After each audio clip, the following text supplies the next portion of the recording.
Andrea James, FreeHer podcast, Ending Incarceration of Women and Girls. We're here as a special edition at our 7th annual FreeHer conference in Puerto Rico.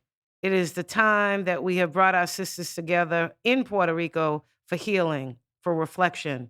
And there is nothing more important as part of a healing process than laughter, than finding expression through funny and being funny and just the creativity behind laughter. We are so proud and so honored to have with us today Kym Whitley. And I'm gonna put my glasses on Look for at this. this. Hey, look. Right. Hi. Hey. Okay. No, I'm happy to be here. Absolutely amazed. And of course, I'm excited to be in Puerto Rico, but happy to be with amongst this group. Thank you very much. Kym Whitley is an American comedian, actress, and podcaster. She's known for her roles on television sitcoms such as now I have to not. I'm going to have to cut this list off at some point. Especially them old ones from the 50s. Well, take all those out. All from the 50s, not from the 50s, but so many incredible projects that you have been a part of. A BET Comedy Award. All of these things that you have done, and for you to be here with us. You know, Kym, we have a challenge over the next 2 years that's happening. We know that there's so many issues in the world, and we're formerly incarcerated women, and we work unapologetically focused on women and working on ending incarceration of women and girls. Many people don't understand that. And the next 2 years, we have a campaign to raise awareness. Doesn't have to be your only issue. There's lots of issues happening in the country right now.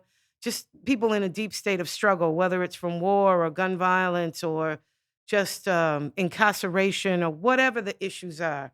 But what we are asking every woman in this country, every woman, to join us, even if you're unsure of the work we do and why we do it, to understand that as women in this country, we have a responsibility to care about the most vulnerable among us.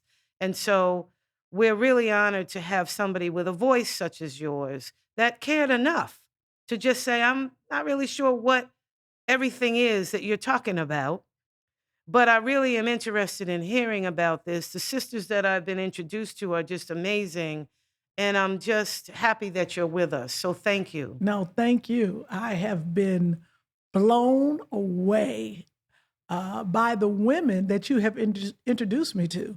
And a lot, I would say 90%, are formerly incarcerated women and incredible human beings. You're absolutely right. I'm not clear on your 2-year mission and how I can be a part of it, but it's definitely something that we should be out there. We should be changing the stigma about incarcerated, especially women who are mothers and family members. Because women, we are the mothers of the earth. People are starting to realize the power of women. They're starting to let our stars shine and let us in office and make change. So it has to be all women. And I think that is what's important. I think if women who are in the world, just out there every day, are educated about what you are doing, as I got educated, it would change their thinking. And I think we all have to reach out and help people understand. We need to reach out and change the laws, because some of these things that are happening to women is absolutely ridiculous. And I think and I know that we go along, especially in Hollywood, and we go along our everyday lives because, like you said, we all have our own issues. We're doing things at home. We have problems, this and that. So we're like, oh, we don't even think about problems like this. This is because you won't think this deep. You would never really understand what a woman is going through that's being incarcerated or has her children taken away from her. And when I say incarcerated, we're not talking about major, serious things that they should be in for life. This stuff is blowing me away. Like, is that necessary? We have to change some of these laws, especially some of these what did you call it when you're associated with somebody? Conspiracy, and it's a major factor in the incarceration of women in this They country. got to get rid of all of that. All of that needs to be taken away, because it is absolutely ridiculous to take away someone's life because I am associated, or it was my boyfriend or my husband, and I'm not really in it, but I'm just associated, or I'm there, and I have a family. Because what people don't realize is now you've taken a father and a mother, and now you have these children that are out in the world without their parents. And even if the judge and the laws say the father has to go, or the main breadwinner, now the mother, you got to really look at that and say, I'm about to ruin a family. And it could be for generations. But we know certain people don't care. But we have to really change those laws, because it is a trickle-down effect.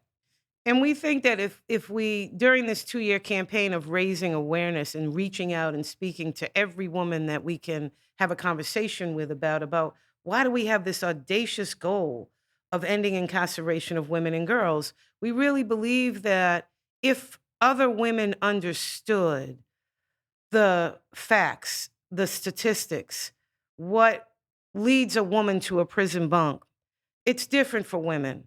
And if you've ever lived in a woman's prison, you would know what that is. You see the trauma, the results of trauma. You see the results of sexual violence. You see the results of domestic violence. You see the results of the illness of addiction. You see the result of witnessing violence. And if in the most, in the country with the resources that we have in the United States, if we can't be a model to figure out what different looks like, to create something other than taking people who have been so harmed, so hurt, who may have caused harm, who may have caused significant harm in their lives. But I assure you that the current system that we have, the current prison system that we have, only causes further harm. And then when you talk about women, 85% of currently incarcerated women were the primary caretakers of their children prior to their incarceration. And so what does that mean? Does it mean that all these women were just bad mothers, which is what we are immediately labeled at? You don't say he was a bad father because he was incarcerated. We say immediately, though, this is a bad mother. We don't look at what's the backstory behind, and sometimes, very often, it's just trying to care for their children, and they're making a choice out of no choice at all. And so we are raising awareness over the next 2 years and talking to women such as yourself, and talking to the woman who just lives next door, and asking them to hear us out in regard to not holding people accountable. That's different. We're abolitionists. We don't believe in prisons because we lived in them, and we know that there's no value to them in terms of raising, creating healthy, thriving people. They only cause further harm. But it doesn't mean that we don't hold people accountable for the harm that we cause. It's just that we figure out a more effective way so that eventually, within a generation, we can end incarceration of women and girls, but also be on the path to really creating healthy, thriving communities for all of us. Absolutely. And I love the message that you're putting out there. And what do you say to, say you're knocking on doors? What do you say to a woman who just says, well, if they did it, they deserve it? What do you say? Well, we encourage them to just pause for a moment and to ask them, first of all, do you have an experience with an incarcerated person? Do you know of somebody who has had an experience with entanglement in the criminal law system? No, I don't know those kind of people. Okay. Well, you don't know those kind of people. Well, let us tell you a little bit about those kind of people. Who are the people that you're talking about? You know, the prisoners, the criminals, the ones that are shooting up my neighborhood, and what about the ones that are stealing? Those criminals. Well, true. We have a system of laws. We have a system that's been created called the criminal law system that has identified certain actions as illegal and breaking the law. But we also have to shift that indictment a little bit off of an individual and turn that indictment on the system itself. Because if we are only spending billions of dollars, the United States is the most incarcerating country on the planet over China, over Russia, and women are the fastest growing incarceration population in the country. We spend billions of dollars not spending time on research, not spending time on investment in the most vulnerable families and communities, not spending time on education, not spending time on housing, which is the number one reason that women become entangled in the criminal law system, not spending time on illness of addiction. We instead have a level of austerity in funding on those issues and instead just defer, default to when you get in trouble, we're going to lock you up and you're going to go to prison as punishment for that transgression. And you're only now more vulnerable to more incidents of violence, to more incidents of increased mental illness. It doesn't stop drugs that are coming into the prisons.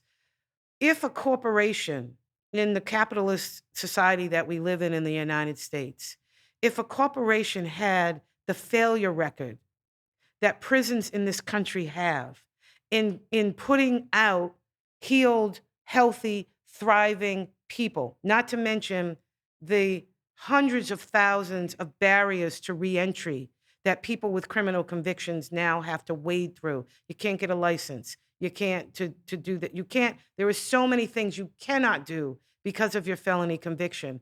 You are just setting us all up to have these repeat cycles of violence, of hunger, of poverty, of illness of addiction, of this generational cycle from mothers and fathers being separated from their children. And so when we encounter people like that, one, we have to understand that not everybody is going to agree with us. But that's not the sweet spot. That's not the tipping point. We don't need every person to believe in us. We're just asking, first, become informed. First, listen to the sisters themselves. First, look at the over decade of research that we've done, participatory research. Look at the models that we've created on our own dime with no investment from municipal, state, or federal governments. Look at the work that we've done as the most directly affected women, and then you make an informed decision.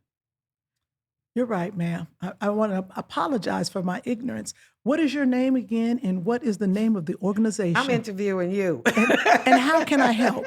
I had to close out. We had to close out the scene. You had to close the scene I had to close out. the scene out. And I apologize. I'm gonna go back in my house and research. Well, let us help you to do that. We have lots of research. We have scholars. We have doctors. We have lawyers. We have formerly incarcerated women who are sitting in Senate seats, in city council seats. We have advanced this issue. And if given the opportunity, we are extending an opportunity for every woman in the country. And again, we're saying it doesn't have to be your only issue. We understand because we're not a monolith either. We're parents. We care about education. We care about climate change. We care about everything. We care about healthy, thriving neighborhoods. I live in the most incarcerated corridor in the Commonwealth of Massachusetts. Been in that house for 5 generations. Very proud of that. But we care about safety too. And we want to get to a different place by shifting that investment from just prisons into what we know different looks like. And so we're asking everybody, and thank you for sharing your voice with us and asking some real tough questions, because that's exactly what we're asking women to do. Every woman in the country, no matter what are your issues that you care about. Is it autism? Is it cancer? Is it breast cancer? Is it diabetes? Is it being unhoused? What are those issues that touch you? But open a little space up to understand that every single one of those issues, women with autism incarcerated, women with autism who What? Is have, that legal? it's absolutely legal. Women who have children who are snatched away because of a transgression that they don't need to be in a prison to atone for, but yet it doesn't matter. There are no mitigating circumstances that you'll say, I'm a mother of a child who won't survive if I'm not here. Our children are not a mitigating factor in our sentencing. And so this is what keeps this now third generation since our drug war of our communities being under this extreme poverty, separation of family. The levels of disruption due to the carceral system in this country is extreme. And as women who are formerly incarcerated, we're asking other women to just, in addition to your issue, to understand as women, we have a responsibility toward the most vulnerable women among us, and at least to hear us out. Now I know you're interviewing me, but I got questions. I have questions. I have a couple questions. When you were naming all the issues that we might have, autism and Dementia. dementia. Now is what I heard you say was everything that affects people. Do you find all those issues that you just said in prison also? Absolutely. We have women who have dementia. My mom is 90 years old. She has dementia. She was a scholar, a brilliant woman, researcher, academic, researcher of people of African diaspora, traveled the world with my dad.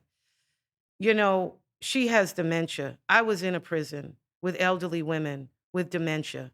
It broke my heart because I could not imagine my parents, either one of them, being in a prison at their age. My dad passed away recently at 93, had a beautiful long life, but was very sick in the end with a heart disease. Our prisons are full. The majority of incarcerated people, not just women, men and women, the majority of incarcerated people in this country are elderly people. They should open the door and bring them out immediately. They have every single ailment that you can think of, and they're not cared for. Do you imagine an elder person in first of all, just in a prison? It's a harsh environment. It's a violent environment. You don't have medical care. It's probably the worst medical care on the planet.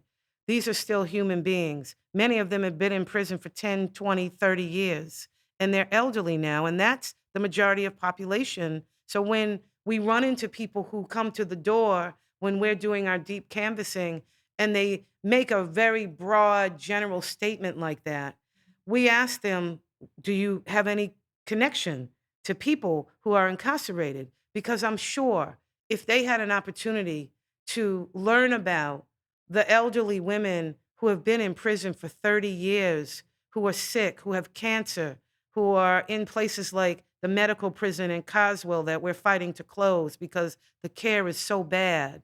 Um, you would, if you're any kind of a caring person, it would not make sense to you.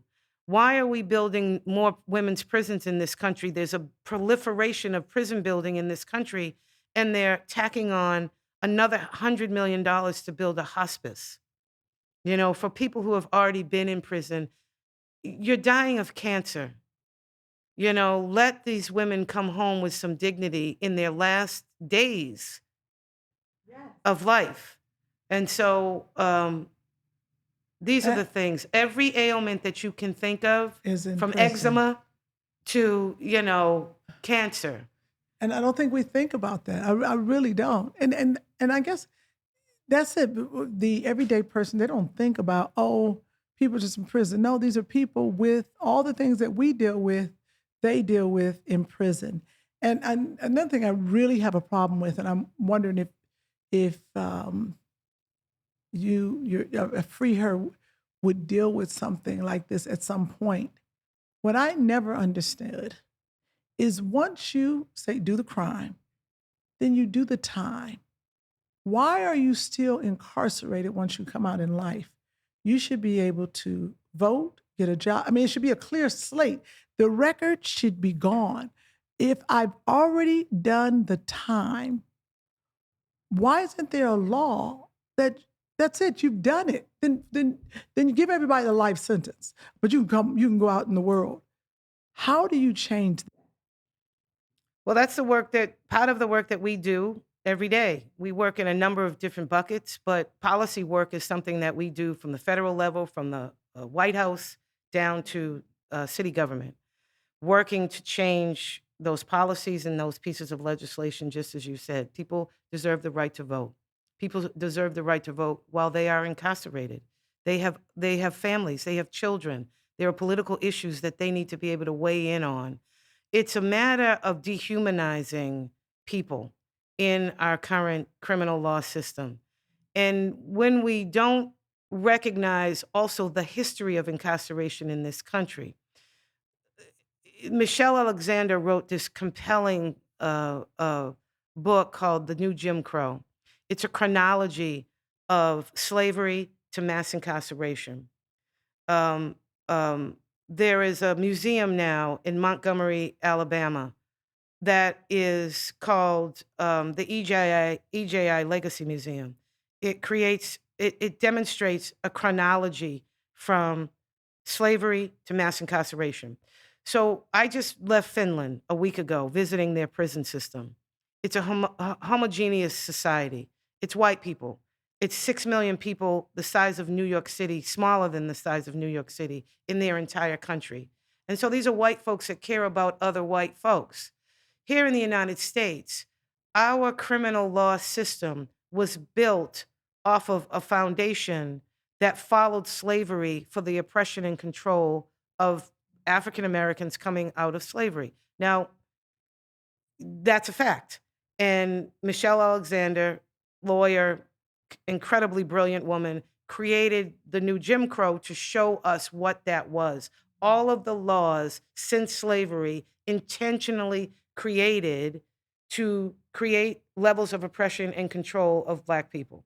So in the United States, when you're talking about why do we have policies that do things like strip people of the right to vote? Well, we're dealing with gerrymandering just as people who are out in society right now. We have women at this conference, a whole contingency from Nashville, Tennessee, who are leading the work in Tennessee. They can't vote.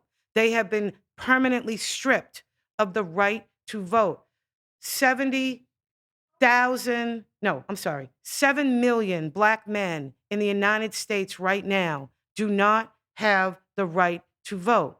So when you think about what is driving the decisions that are made in this country, you have to take the things into consideration as to we have a multi-billion-dollar prison industry. That's part of the capitalist society that has created an actual industry out of caging people that disproportionately in every single state around the country, even in the whitest states, disproportionately affects Black and brown people. And so in this country, when you ask that question, why do we have these policies? You have got to relate it back to racism, classism, oppression and control of people who are the most vulnerable in the country, and understand that that is the underpinning of the criminal law system in this country. Ah, that blew me away. I didn't know there was that many people that of men, they said, that don't have the right to That's just vote. Black men. That's just Black men. And I think about how they're redistricting and things like that. Of course, they don't want them to vote because it would add to not. No, not in favor of public education, not in favor of universal health care, not in favor of all the things that, there's an ultra conservative faction in this country that doesn't believe that they should be taxed, that public funds should be used for anything except for the military and law enforcement. And so, you know, it's a pull yourself up by the bootstraps ideology. Yeah, but what if I don't have any boots? If you don't have any boots, you just are under the boot, Right. And, under the boot. and that's not going to be helpful to a society. And prison, and you're now part of the criminal law system, and between the fees, the fines, the incarceration, all of the capitalist industry that's been created off of the prison, the food, the commissary, the equipment that they use in the prisons, the ankle shackles they refer to as electronic monitors that everybody leaving prison now, after you've done your time, you still do a period on an ankle shackle. Those are all part of an industry. Yes, we have women right now who we got out of prison who are here with us right now. When we arrived here, they have ankle shackles on. We had to fight to let them travel with us. It's like slavery. You need a permit. They're out of prison now. We had to take 2 of them to the police station. Everywhere we take them, we have to take them to the police station wherever we are. So my staff drove them to the San Juan police station where they had to check in, take a picture next to the police officer and the sign of the police station that they're in. They have ankle shackles on. They've done their time. They've done decades in a prison, and they still face the indignity of having to still be enslaved through the criminal law system. And so these are things that people just don't understand. A multi-billion-dollar industry has been created off of the backs of the poorest, the blackest, the most vulnerable among us, that now is such a wide, insatiable machine, is affecting everybody. White women are upticks as the fastest growing incarceration population in the country. What they doing? Cussing people out? The opioid crisis. So now we have a public health, but how interesting is it that we now have a public health crisis on our hands?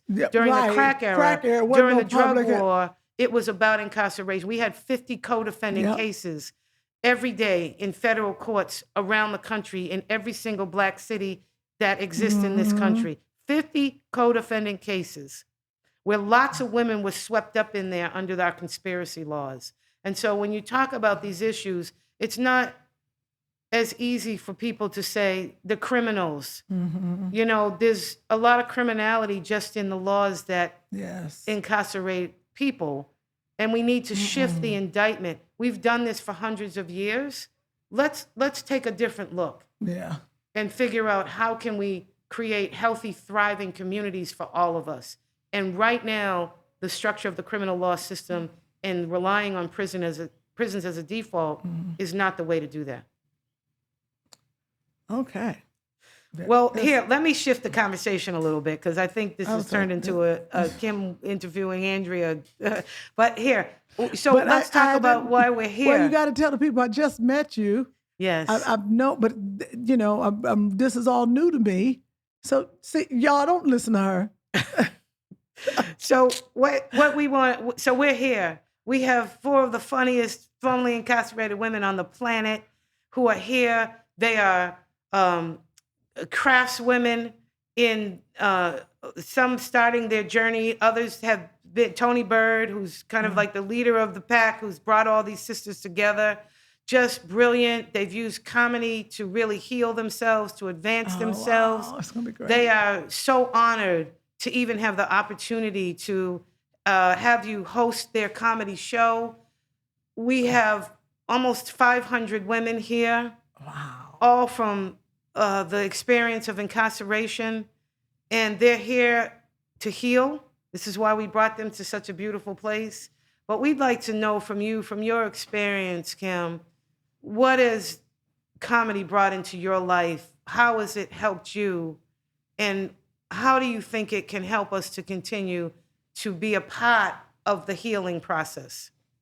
Well, one thing is we all know, or they should know, that comedy or laughter heals. It does. We all feel good when we can laugh.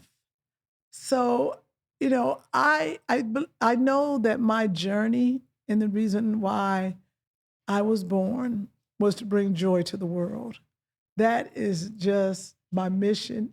I make people feel good, but they make me feel good. I enjoy when I see people smiling, because I have learned that you don't know what that person's going through. And I've got many texts and letters throughout the years that people said, thank you. Thank you for that. And through the pandemic, and me and Sherry Shepherd doing our podcast, women just said, "Thank you. You got me. You got me through this." So I am looking forward to doing this show, FreeHer, because to see women who've been incarcerated be stand-up comics, that I said, "What?" I, so when they were in prison, they were funny. Had to be. And whoever encouraged them to keep going that's the person that needs to be applauded, because I know once you've been through prison, you don't really feel like you can do something like that.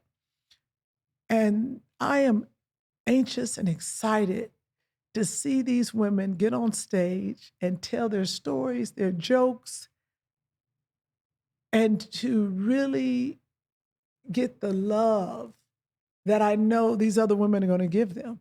They're going to be nervous. They are. You're always going to be nervous. I'm going to be nervous. But a room of almost 500 women and sprinkled of men or whatever. But this is an incredible opportunity for them. It's an incredible opportunity for myself. Through the years, comedy has, I would say, strengthened me through television, of course, film, and doing stand up. It is the thing is, mm, you could be going through it. And when you get on that stage and you start making people feel good, people understand it helps you.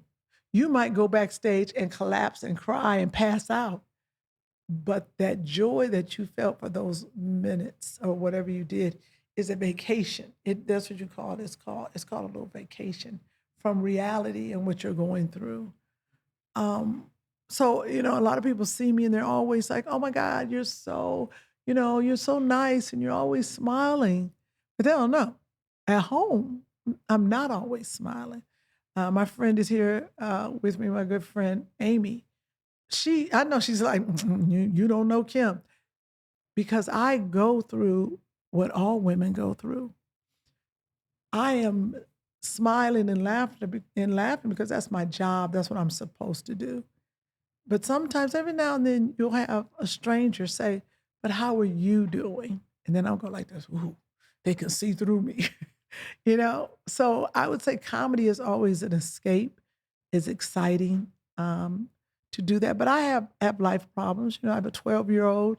He's a middle schooler, and just trying to make him the best human being he can be.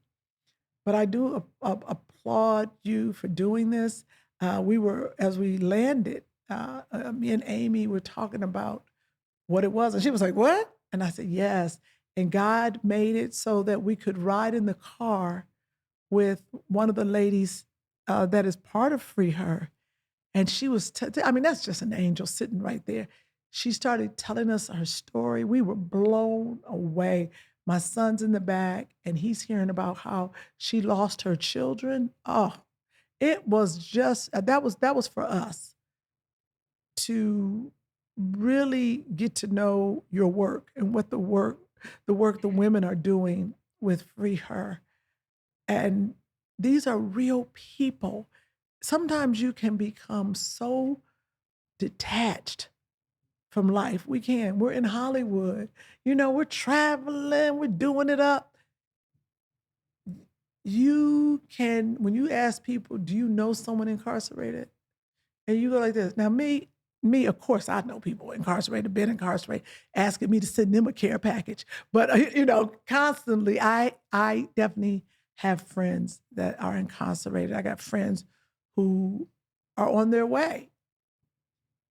But sometimes in life, you close your eyes and turn your back to that. And we have to remember that everyone knows someone incarcerated. Like, everyone knows somebody who's had cancer. Everyone knows somebody who's been incarcerated.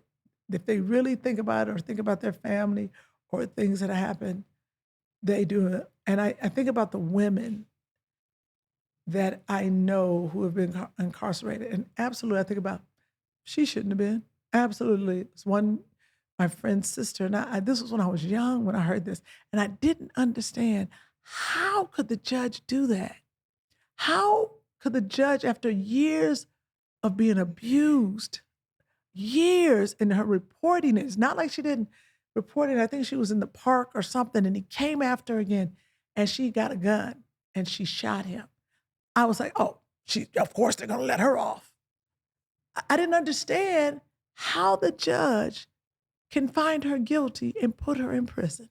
And this is when I was young. I was furious. I was like, this criminal justice system is horrible. The woman told you this is what's happening to me. And so, listening to her story, I am excited. Like tomorrow, I just want to get with the women and just I just want to hear these stories so that I can go out in society. You got one woman that I can go out in society and share their stories and just get the word out about FreeHer and the work that you've done. And I applaud you for. Well, thank you. We've got a day planned.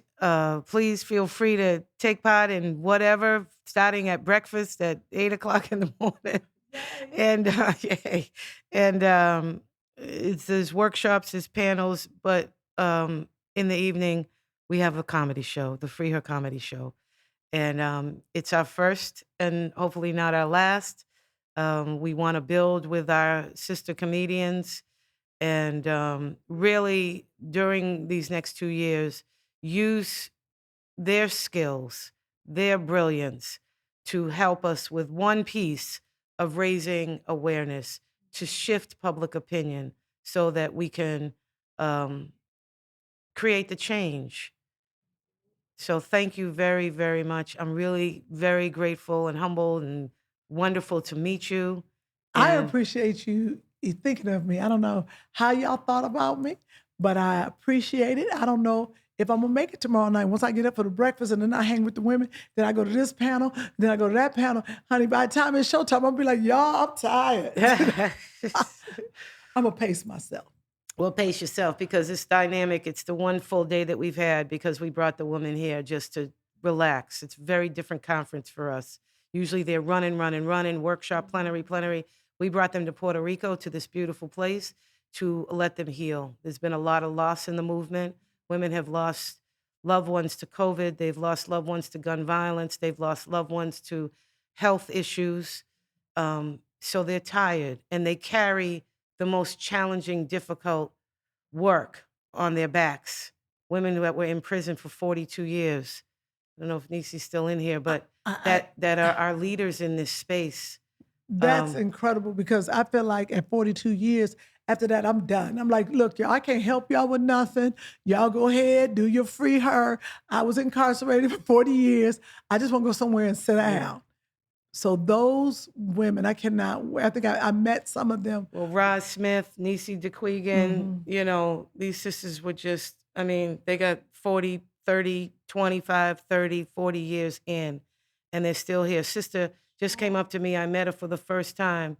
She just came home after 41 years, and they brought her over to introduce me to her. So this is real, and we're very serious about our issue, and we are determined. It's an audacious goal. Many don't understand it, but we will end incarceration of women and girls and everyone else, but we unapologetically focus on women and girls and the children of those women. So I thank you again. I look forward to tomorrow. I think it's going to be great. I think this experience for you could very well be life-changing just to have the experience of being here. And again, I thank you so very much for this opportunity. No, thank you. And I better get me a FreeHer t-shirt. You got it. Y'all Yes. heard that. Please. Thank Kym. you. Thank you. Thank you so much. That was good. That was good. You were good. Whew. Oh, God.